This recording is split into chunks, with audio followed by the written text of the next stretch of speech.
ta grandeur. 30 juin au doux soleil, 30 juin du 30 juin, jour sacré sur les témoins, jour sacré de liberté, serment de liberté. Et l'égard à notre postérité pour toujours.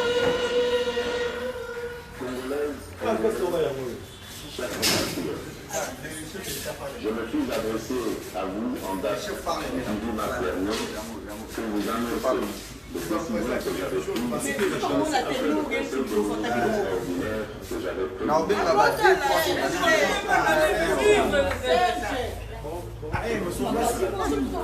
mesures à adopter face à la pandémie de coronavirus me semble à ce jour pas suffisamment suivi par la population, alors que nous venons de franchir le cap de 45 personnes déclarées contaminées avec un cas de guérison et 3 cas de décès dénombrés.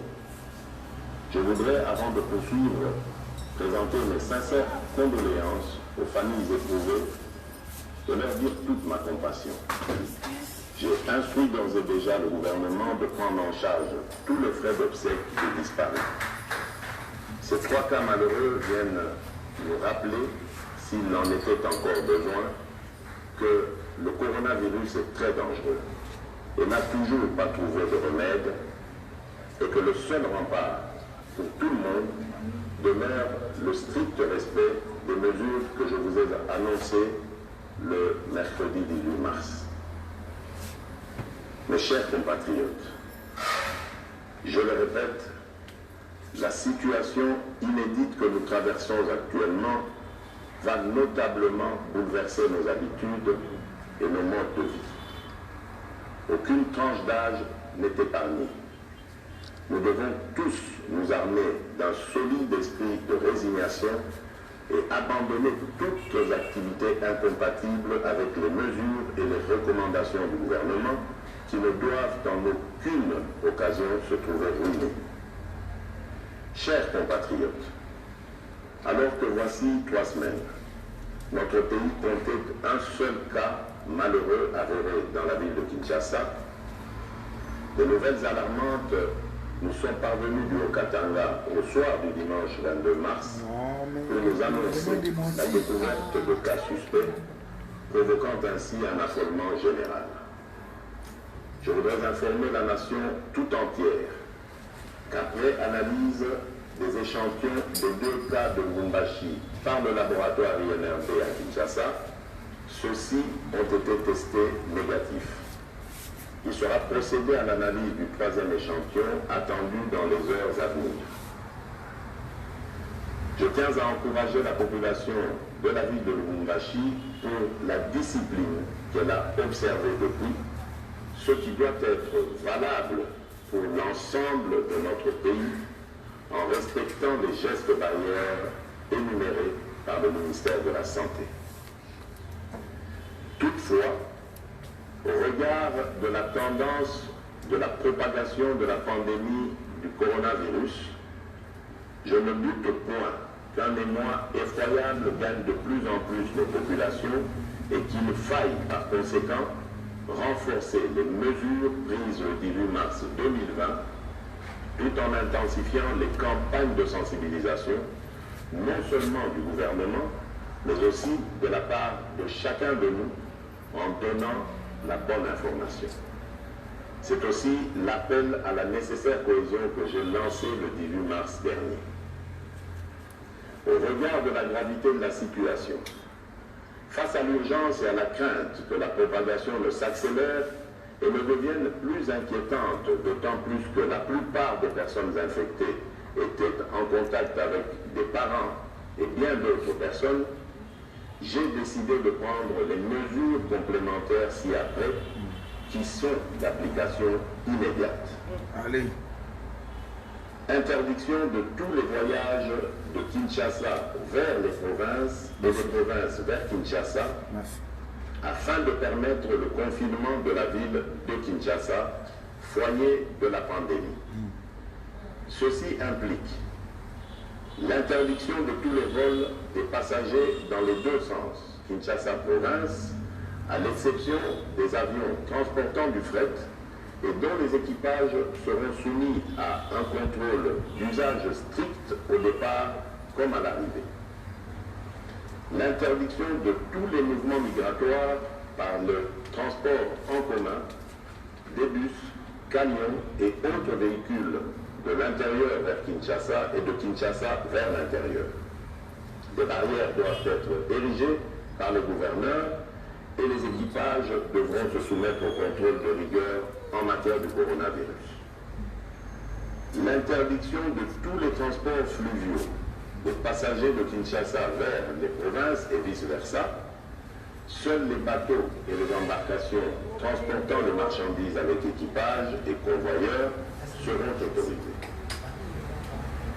La fermeture de toutes les frontières du pays aux passagers et à toute personne, sauf pour les camions, navires et avions cargo avec fret. L'obligation pour le gouverneur de la ville-province de Kinshasa d'instruire tous les bourgmestres de chaque commune de la ville d'éviter tout attroupement et de placer plusieurs points de lavage des mains avec désinfectant ou savon, surtout dans des agglomérations à grande affluence où le manque d'eau et d'électricité est quasi permanent. Ici, j'instruis le gouvernement de trouver des moyens de ravitailler ces quartiers pour assurer l'hygiène.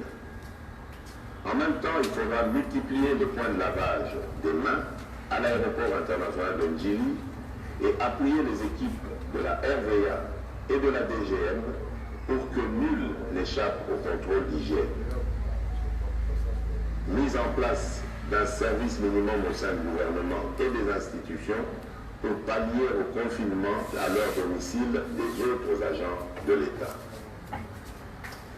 Chers compatriotes, alors que des pays tentent de trouver une solution dans l'utilisation de la chloroquine pour combattre le coronavirus, l'usine pharmaceutique Pharmakina, installée à Bukavu, dans le sud Kivu, a rendu public un communiqué en solidarité relatif à la possibilité pour elle de produire des comprimés et des injectables de l'hydroxychloroquine.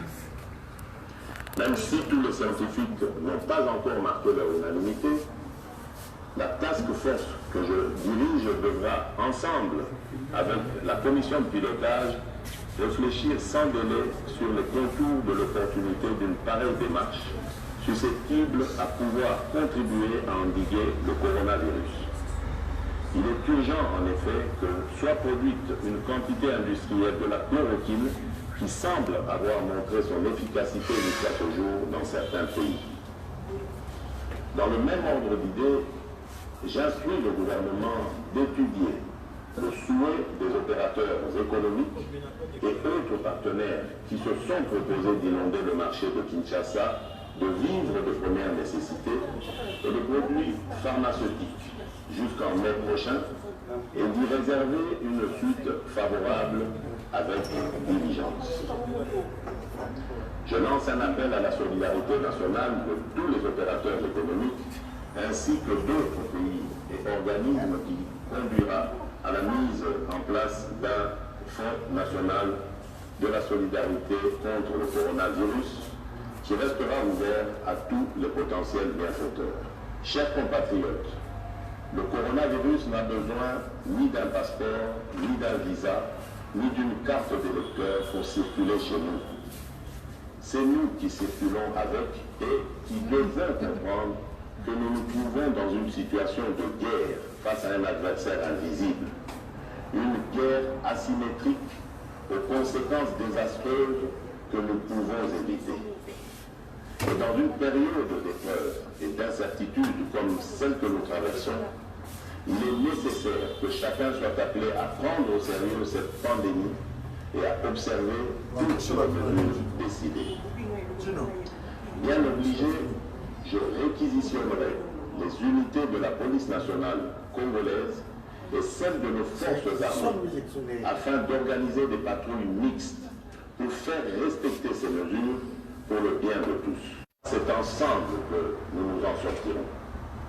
Je tiens à remercier les bureaux des 2 chambres du Parlement qui ont participé à la réunion interinstitutionnelle que j'ai convoquée ce lundi 23 mars 2020 pour leur esprit patriotique et la célérité avec laquelle ils ont examiné positivement les mesures que je viens d'annoncer.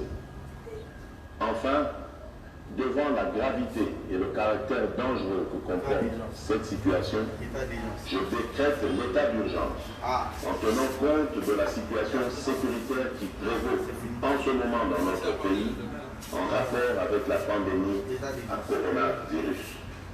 Que Dieu protège la République démocratique du Congo. En fait, il a donné d'abord tous les